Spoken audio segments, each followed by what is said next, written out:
चला तर आज आपण पिझ्झा बनवूया। त्यासाठी मी 1 वाटी गरम पाणी, 1 चमच साखर आणि 1 चमच ईस्ट घेतली। ते 10 मिनिटं बाजूला ठेवलं।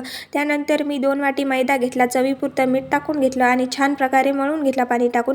त्यानंतर असं मळून घ्यायचं। त्यामध्ये थोडंसं मी बटर टाकून घेतलं। बटर टाकल्याच्यानंतर डबल 2-3 मिनिटे मळून घेतला। त्यानंतर असा डो बनवायचा। एका वाटीला तेल लावून मी अर्धा घंटा साईडला ठेवला। अर्धा घंट्याच्या नंतर मी त्याला एक स्पंज मारून घेतला आणि अशा प्रकारे डबल एकदा मळून घेतला। त्यानंतर 2 कट मारून घेतले त्याला। त्यानंतर मी असं मैदा लावून त्याला पोळीसारखं लाटून घेतलं। थोडं जाडच ठेवायचं। त्यानंतर एका प्लेटला तेल लावलं आणि असे डॉट डॉट मारून घेतले। त्यानंतर मी त्यावर पिझ्झा सॉस आणि टोमॅटो सॉस लावून घेतला। त्यानंतर चीज टाकून घेतला आणि व्हेजिटेबल्स टाकून घेतले, आपल्या आवडत्याप्रमाणे टाकून घ्यायचे त्यावर। त्यानंतर मी एका कढाईमध्ये मीठ आधीच 10 मिनिट गरम करायला ठेवलं होतं। त्यामध्ये एक प्लेट ठेवली। त्यानंतर आपली पिझ्झा प्लेट ठेवली आणि 20 मिनिट स्टीम व्हायला ठेवलं। त्यानंतर रेडी झाला आपला पिझ्झा। खूप टेस्टी लागतो, एकदा नक्कीच ट्राय करा।